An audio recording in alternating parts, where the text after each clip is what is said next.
한 주간 평안하셨습니까? 네, 살림살이는 좀 나아지셨습니까? 우리의 형편이 나아지든지 나아지지 않든지 모든 순간 속에서 우리가 경배해야 할 대상, 우리가 찬양해야 할 그 한 분은 오직 하나님 한 분이신 줄로 믿습니다. 그런 측면에서 특별히 오늘 이 금요 블레싱 기도에 나오신 여러분에게 하나님께서 한없는 은혜와 복을 팍팍 부어주실 줄로 믿습니다. 우리가 한 주를 살다 보면 몸도 마음도 지칠 때가 있습니다. 살다 보면 관계도 치이고 또 억울한 일도 당하고 또 내가 열심히 해도 안 되는 그런 문제 앞에서 우리 스스로 작아지는 그런 때가 있습니다. 겉으로는 괜찮은 척하죠. 그런데 어느 순간에 마음이 참 주저앉을 때가 있습니다. 그러다 보면 이런 생각이 듭니다. 하나님이 정말 나와 함께 하시는 게 맞는가? 내 믿음이 이 세상에서 무슨 소용이 있는가? 이런 생각이 들 때가 있습니다. 제가 작년에는 자전거를 거의 매일 탔습니다. 매일 탔는데요. 2달 전부터는 이제 자전거는 이제 내비두고 매일 아침이나 저녁에 달립니다. 적게는 5km, 많게는 10km 이상을 제가 매일 달리고 있습니다. 기본적으로 이제 교회에서 출발해가지고 온천천 제일 마지막 다리 아십니까? 가보셨어요? 네, 제일 마지막 다리를 돌아서 오는 그런 코스입니다. 그러다 보면 조금 더 달리고 싶은 그런 생각이 들고 그러면 광안리도 가고 해운대도 까지도 달립니다. 처음에는 좀 마음만 먹으면 내가 갈 수 있지 이런 생각이 들었습니다. 그런데 뛰다 보니까 10km가 넘는 거리를 결심만 해서 달릴 수 있는 게 아니더라고요. 출발할 때는 아주 가볍게 달립니다. 1km 5분도 안 되는 시간에 도착합니다. 그러니까 한 2km를 10분도 안 되는 거리에서 도착하는데 갈수록 속도가 줄어들죠. 그리고 4km쯤 이렇게 딱 지나가면 온천천 끝에쯤 오게 되면 숨이 막 턱까지 차고 다리도 막 무거워집니다. 그때부터는요 마음속에 딱 두 마음이 생깁니다. 이쯤에서 집에 멈추고 집으로 돌아가자. 아니다, 조금만 더 버티면 광안리도 갈 수 있고 조금만 더 버티면 해운대도 갈 수 있다. 이제 네 목표는 광안리 해운대가 아니라 저 기장 오시리아다. 이렇게 마음속에 생깁니다. 그런데 어느 날은요 달리는데 숨이 막 턱까지 차더라고요. 막 차가지고 너무 힘든데 오늘은 진짜 오늘 여기까지만 하고 돌아가야겠다라는 생각이 들었어요. 그런데 반대쪽에서 어떤 한 분이 같이 달려오시는 거예요. 달려오시더니 어떤 한 아저씨가 저를 보더니 딱 주먹을 딱 주시고 화이팅! 이렇게 하는 거예요, 저보고. 그래서 저는 저한테 하는 게 맞나 하는 생각이 드는데 주위에는 아무도 없었거든요. 근데 사실 그 한마디가 별것이 아닌 것처럼 느껴졌는데 그 순간에 갑자기 제 마음에 뭔가 모를 자신감과 힘이 확 들어온 걸 느끼게 됐습니다. 그리고는 이상하게도 그때부터는 발걸음도 좀 가벼워지고 호흡도 좀 안정적이 되고 계속 앞으로 나갈 수 있습니다. 그래서 그날은 수월하게 해운대를 가게 됐습니다.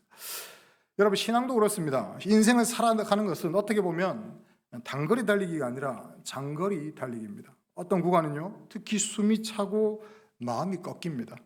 그때 우리에게 필요한 것은 더 이를 꽉 악물고 내가 버티는 그런 의지만이 아니라 하나님이 다양한 방식으로 우리를 격려하시며 함께 하신다는 그런 확신이 우리한테 필요합니다. 때로는 말씀으로, 때로는 찬양으로, 때로는 누군가의 한마디 위로를 통해서 하나님께서 우리에게 힘을 불어 넣어 주신다는 거예요. 그 확신이 마음의 호흡이 되고 또 영혼의 페이스가 된다는 겁니다. 그냥 이를 악물고 달리는 건 어떻게 보면 내 힘일 수 있지만 이 숨이 넘어가는 그 구간에서 다시 발을 내딛게 하는 것은 밖으로부터 온 그런 응원이다라는 겁니다. 신앙도 내 의지로 버티는 것 같지만 사실은 졸지도 주무시지 않으시는 하나님께서 늘 우리 곁을 지키시고 응원하시기 때문에 우리가 이 길을 완주할 수 있는 겁니다. 그런 측면에서 오늘 본문은 단지 힘을 내라는 격려에서 한 걸음 더 나아갑니다. 저는 오늘 설교를 미리 요약해서 말씀드리면 이렇게 말씀드리고 싶습니다. 하나님이 함께 하시는 사람은 결국 세상도 그 사실을 보게 된다. 내 마음속 위로만으로 끝나는 것이 아니라 내 삶의 자리에서 하나님의 함께 하심이 드러나고 주변 사람들도 그것을 인정하게 된다는 겁니다. 오늘 아브라함이 바로 그런 사람입니다. 아브라함은 가나안 땅의 주인이 아니라 어떻게 보면 나그네였죠. 그런데 놀랍게도 그 지역 아비멜렉 왕이 군대 장관 비글과 함께 이 아브라함을 찾아옵니다. 그리고 먼저 고백하죠. 미리 말씀드리면 22절을 보면 내가 무슨 일을 하든지 하나님이 너와 함께 계시도다 이 말을 해요. 아브라함이 왕을 찾아간 것이 아닙니다. 왕이 아브라함을 찾아왔어요. 아브라함이 자기 능력을 어떻게 증명한 것이 아닙니다. 세상이 먼저 당신의 삶을 보니 하나님이 함께 하신다라고 이렇게 말을 하고 있다는 거예요. 이것이 하나님께서 함께 하시는 사람의 모습이다라는 겁니다. 하나님이 함께 하시면 결국 삶의 열매와 흔적을 통해서 그 사람을 통해 하나님이 보이게 된다는 거예요.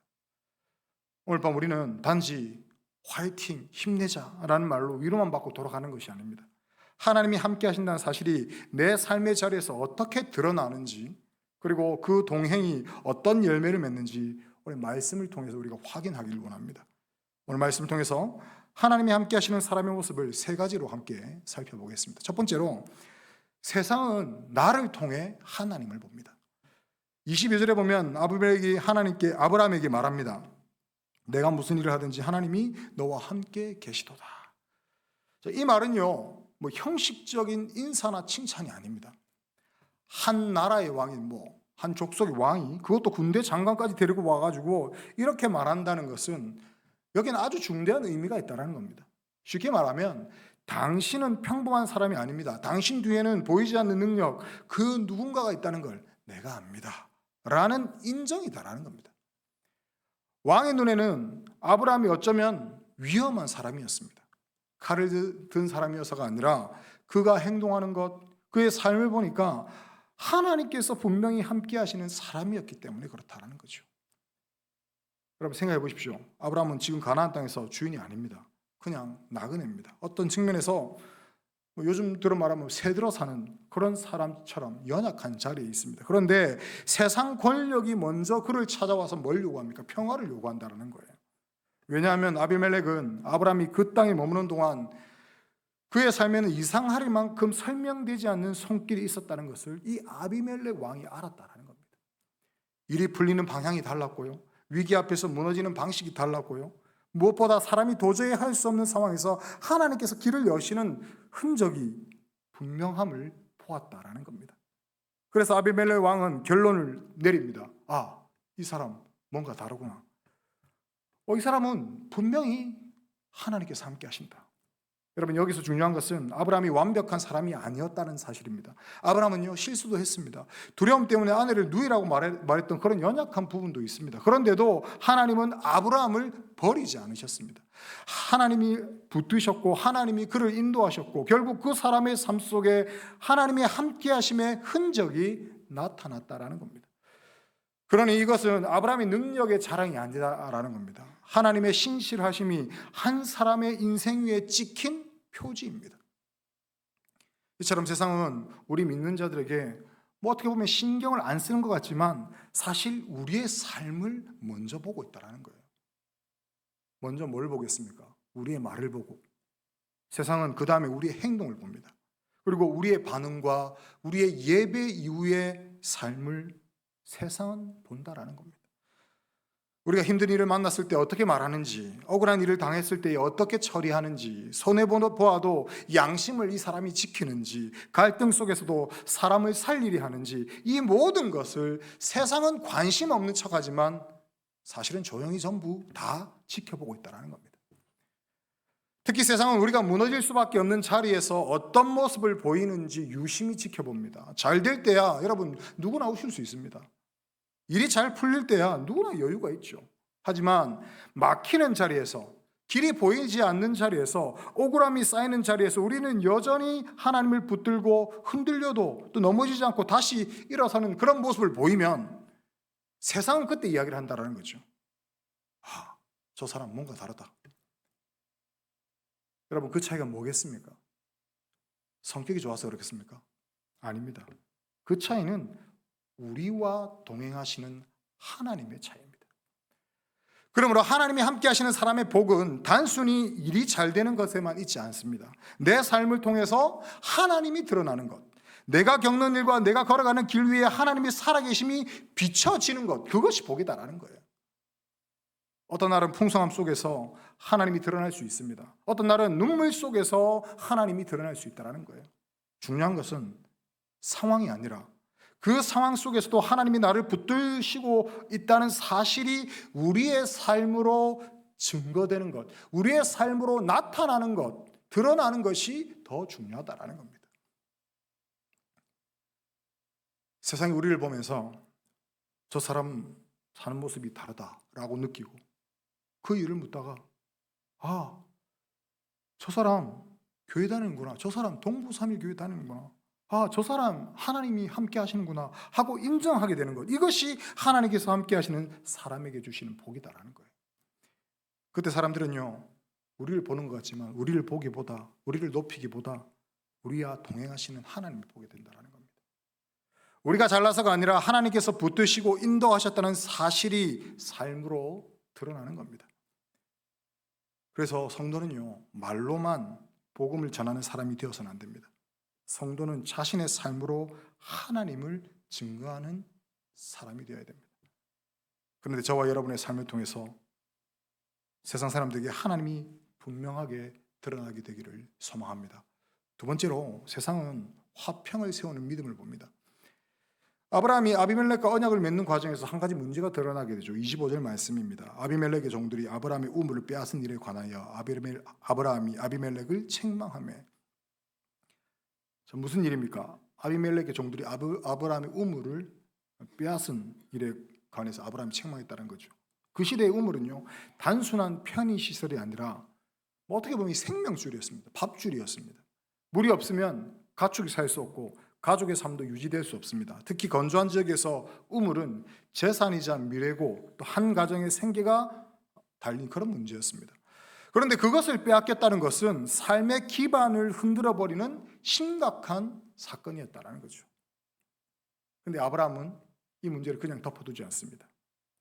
그렇다고 감정을 막 쏟아내면서 관계를 깨트리지도 않았습니다. 이 아브라함은 책망할 것은 책망하되 상대를 무너뜨리기 위한 말이 아니라 문제를 바로 잡기 위한 정직한 말을 하게 됩니다. 이것이 바로 하나님의 사람이 갈등을 대하는 그런 태도입니다. 그때 아비멜렉이 뭐라고 이야기합니까, 여러분? 성경에 뭐라고 기록하고 있습니까? 자신은 몰랐다라고 이야기를 하고 있죠. 물론 왕이 모든 하인의 일을 다 파악하기는 어려울 수 있습니다. 여기 또 아브라함이 성숙합니다. 아비멜렉의 말을 들은 뒤 아브라함은 더 큰 싸움으로 번지지 않습니다. 몰아가지 않습니다. 관계를 살리면서도 권리는 분명히 하는 그런 방식을 오늘 택하고 있습니다. 그래서 아브라함은 양과 소를 가져다가 아비멜렉에게 주고 언약을 세웁니다. 이 선물은 굴복의 표시가 아니라 서로의 관계를 정리하고 신뢰를 세우는 화평의 행동입니다. 그리고 이어서 아브라함이 7 암양새끼를 따로 떼어 넣습니다. 그리고 아비멜렉이 묻습니다. 이건 왜 따로 떼어 넣습니까? 아브라함이 말하죠. 이 암양새끼 7은 내가 이 우물을 팠다는 증거가 되게 하는 겁니다. 그러니까 감정으로 싸우지 않고 증거를 세워서 분쟁을 끝내는 지혜를 이 아브라함이 발휘를 한 겁니다. 믿음은 그냥 막연하게 좋은 게 좋은 거다, 이게 아닙니다. 믿음은 하나님 앞에서 진실하게 처리하고 지혜롭게 정리해서 다시는 같은 상처가 반복되지 않게 만드는 그런 능력이 바로 믿음입니다. 그 결과의 자리가 바로 브엘세바, 바로 맹세의 우물이 되는 거다라는 겁니다. 원래는 이곳이 다툼과 억울함의 자리였는데 하나님 안에서 맹세와 언약의 자리가 되었고 분쟁의 자리가 화평의 자리로 바뀌었다라는 겁니다. 여러분, 이것이 세상을 보는 믿음입니다. 세상은 우리 그리스도인들이 갈등을 푸는 방식도 봅니다. 억울할 때 어떤 말을 하는지, 어떻게 말하는지, 손해봤을 때에 어떻게 반응할지, 권리를 주장하면서도 관계를 살릴 수 있는지, 감정을 쏟아내는 대신에 지혜롭게 길을 낼 수 있는지, 세상은 그런 장면에서 그리스도인의 진짜 모습을 보게 된다는 겁니다. 여러분, 우리도 살다 보면 이 우물을 빼앗기는 것 같은 그런 순간이 오게 됩니다. 누군가의 말 한마디에 평안하던 마음이 갑자기 확 빼앗겨 버립니다. 오해와 억울함 때문에 잠을 설칠 때가 있습니다. 관계의 갈등 때문에 그렇게 기쁘고 즐겁던 마음들이 평안하지 않을 때가 있습니다. 그때 우리는 흔히 두 극단으로 가게 되죠. 그래, 내가 참지 하고 참아버립니다. 그리고 다른 하나는 그래, 오늘 한판 뜰까 하면서 한판 붙자라고 이야기를 합니다. 그건 관계를 깨트리는 일이죠. 그러나 하나님이 함께 하시는 사람은 그 사이에서 정직과 지혜로 화평을 세우는 길을 택한다라는 겁니다. 오늘 밤 우리에게 필요한 것은 상대를 이기는 말이 아니라 하나님 앞에서 마음을 다스리고 상황을 정리할 수 있는 그런 은혜가 필요합니다. 그러므로 우리는 먼저 마음의 분노를 주님 앞에 내려놓고 어떤 말이 관계를 살리고 어떤 말이 관계를 무너뜨리는지 우리가 분별해야 됩니다. 그리고 내가 옳았음을 증명하는 데 급급하기보다 하나님이 기뻐하시는 화평의 길이 무엇인지 하나님께 물어봐야 됩니다. 그렇게 할 때에 하나님께서 우리의 말과 태도를 통해서 갈등의 자리를 회복의 자리로 바꾸어 주실 줄로 믿습니다. 그 은혜로 우리 가정과 교회와 일터에 다툼의 우물이 아니라 브엘세바 곧 화평의 우물이 세워지기를 소망합니다. 세 번째로 세상은 하나님을 예배하는 중심을 봅니다. 자, 이 모든 일이 정리된 이후에 이제 아비멜렉과 비골은 자기 땅으로 돌아갑니다. 이제 갈등도 정리되고 또 우물의 소유권도 분명해졌고 이제 한숨을 돌릴 만한 그런 상황입니다. 그런데 바로 이때가 중요하다라는 거죠. 사람은 위기 때는 하나님을 찾지만 일이 풀리면 쉽게 느슨해집니다. 문제 해결이 곧 믿음의 승리처럼 느껴지고 마음이 풀리면서 기도의 불이 꺼질 때가 많습니다. 그런데 오늘 본문을 보니까 아브라함은 그 반대로 가고 있다는 거죠. 모든 일이 정리된 그 순간에 아브라함은 하나님께로 더 깊이 들어가는 모습을 보게 됩니다. 오늘 33절은 이렇게 말합니다. 아브라함은 브엘세바에 에셀 나무를 심고 거기서 영원하신 여호와의 이름을 불렀으며. 아브라함은 어떤 나무를 심었죠? 뽕나무를 심었습니까? 에셀나무를 심었습니다. 에셀나무는요, 건조한 땅에서도 뿌리를 깊게 내려가지고 오래 자라는 그런 나무로 알려져 있다고 합니다. 그러니까 이거는 단순한 조경이 아닙니다. 아브라함은 오늘의 평안함을 기념하는 그런 수준에서 멈추지 않고 내일도 변함없이 붙으실 하나님을 바라보는 믿음의 표지를 세운 겁니다. 눈에 보이는 그런 우물만 확보한 것이 아니라 눈에 보이지 않는 하나님을 더 확실히 붙드는 아브라함의 모습이다라는 거죠. 여러분, 에셀 나무를 심었다고 당장 그 그늘을 만들어주지는 않습니다. 아주 천천히 그러나 깊게 뿌리를 내리면서 자라겠죠. 오늘 우리가 드리는 이 기도가 당장 눈앞의 문제를 해결하지 않는 것처럼 보일지라도 우리는 오늘 영원이라는 이름의 나무를 심고 있는 것과 마찬가지다라는 겁니다.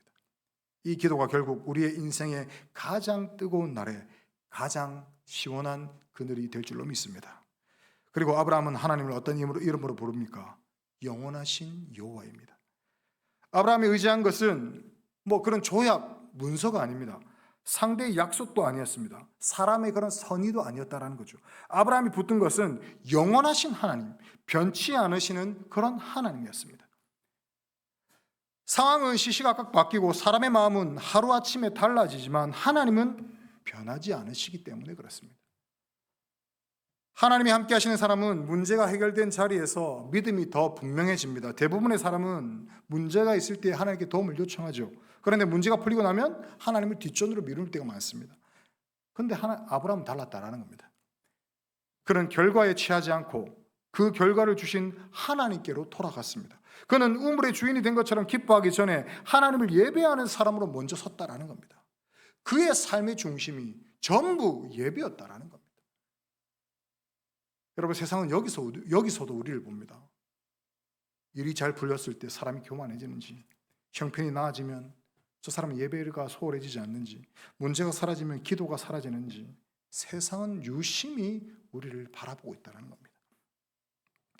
그래서 하나님이 함께 하시는 사람은 고난 속의 믿음만이 아니라 평안 속에서도 그 믿음이 드러난다는 거예요. 잘 될 때 더 겸손하고, 일이 잘 풀릴 때 더 감사하고, 형통할 때 더 예배의 자리를 지키는 모습이야말로 세상이 쉽게 흉내낼 수 없는 그런 신앙의 깊이다라는 겁니다. 아브라함이 살아가는 가나안 땅은 여전히 낯선 땅이고 블레셋 사람과의 관계도 언제든지 흔들릴 수가 있습니다. 하지만 아브라함은 그 불확실함 속에서도 흔들리지 않았습니다. 왜냐하면 그의 뿌리가 어떤 상황과 환경과 이런 조약과 언약이 있는 것이 아니라 영원하신 하나님께 그 뿌리가 내려가 있기 때문에 그렇습니다. 예배는 단지 종교적인 행사가 아니라 인생의 중심을 다시 세우는 일입니다. 예배는 우리의 삶을 사람의 약속이 아니라 하나님의 신실하심 위에 올려놓는 시간임을 우리는 깨달을 수 있어야 합니다. 여러분, 이 금요 블레싱 기도에 우리의 예배의 중심을 다시 세우는 자리입니다. 저와 여러분에게도 분명히 우물이 있습니다. 해결되어야 할 문제, 정리되어야 할 그런 갈등들, 또 뭐 어떻게 보면 확보되어야 할 그런 길들, 미래들이 있을 겁니다. 그런데 그 모든 것보다 중요한 것이 있다는 거죠. 그것은 내 마음의 중심이 어디에 있는가 합니다. 오늘 밤 하나님께서 우리에게 에셀나무를 심게 하시길 바랍니다. 가장 한복판에 일터에서 내 마음 깊은 곳에 나는 영원하신 하나님을 붙들겠습니다 라는 믿음의 표지, 이 에셀나무를 세우시기 바랍니다. 상황이 좋아져도, 상황이 흔들려도, 사람의 말이 바뀌어도 여전히 하나님을 예배하는 중심이 무너지지 않는 것, 그것이 하나님이 함께 하시는 사람의 마지막 표지입니다. 오늘 당장 현실의 문제에만 머물지 말고 그 이후에도 하나님께로 돌아가서 예배 중심을 세우는 저와 여러분이 되기를 소망합니다. 말씀 뵙겠습니다. 사랑하는 성도 여러분, 오늘 우리는 아브라함의 이야기를 통해서 한 가지를 분명히 보았습니다. 하나님이 함께 하시는 사람은 결국 그의 삶으로 증명한다라는 사실입니다. 하나님이 함께 하시면 그 사람의 인생에 설명할 수 없는 흔적이 남게 됩니다. 그래서 세상이 먼저 그를 알아보고 세상이 먼저 물어보게 되고 세상이 먼저 그를 인정하게 된다는 겁니다. 이처럼 하나님과의 동행은 우리의 삶을 세상과 다르게 만듭니다. 말이 아니라 삶의 결단이 달라집니다. 흔들릴 수밖에 없는 자리에서 무너지지 않고 다시 일어서는 힘이 생깁니다. 억울한 일을 만나도 감정에 휩쓸려서 관계를 깨뜨리지 않고 오히려 하나님 앞에 정직하게 말하고 지혜롭게 풀어서 화평을 세우는 그런 길을 배우게 됩니다. 그리고 일이 풀렸을 때에도 그 결과에 취하지 않고 결국 영원하신 하나님께 돌아가서 예배의 중심을 세우는 사람으로 서게 된다라는 겁니다. 여러분, 우리가 세상을 살아가면서 바라는 것이 무엇입니까? 갈등이 전혀 없고 문제 하나 없는 삶을 바랄 때가 있지만은 여러분, 현실은 그렇지 않습니다. 우리에게도 우물이 빼앗기는 순간이 있고 숨이 턱까지 차오르는 그런 구간이 있습니다. 그리고 마음이 또 느슨해지는 그런 때도 있겠죠. 그러나 오늘 말씀이 분명하게 이야기합니다. 중요한 것은 상황이 아니라 누가 나와 함께 하느냐라는 겁니다. 내가 누구와 동행하고 있느냐라는 겁니다. 하나님이 함께 하시면 우리는 다시 숨을 거두고 방향을 잡아서 예배의 자리로 돌아올 수 있습니다. 그리고 그 동행이 결국 세상 앞에서 하나님의 사람인 것을 드러내게 만든다라는 겁니다. 그래서 여러분, 오늘 밤 우리는 그냥 예배 드리고 돌아가서는 안 됩니다. 이 예배를 마치고 다시 세상 속으로 돌아갈 때에 하나님이 나와 함께 하신다는 확신을 가지고 돌아가야 됩니다. 숨이 차고 마음이 꺾이는 그런 구간이 오면 그 자리에서 멈추지 말고 하나님께로 더 가까이 가십시오. 갈등이 생기면 관계를 깨뜨리는 사람이 아니라 화평을 세우는 사람이 되기를 결단하십시오. 일이 잘 풀릴수록 더 겸손히 하나님께 돌아가서 예배의 중심을 지키기로 결단하시기 바랍니다. 오늘 우리 각 사람의 마음에 에셀나무 한 그루를 심듯이 어떤 상황에서도 흔들리지 않는 믿음의 표지를 세우고 하나님과 동행하는 사람, 하나님과 동행하는 사람으로 살아가기로 결단하는 저와 여러분이 되기를 주님의 이름으로 축원합니다. 우리 말씀을 생각하면서 한번 기도했으면 좋겠습니다. 기도할 때에 하나님,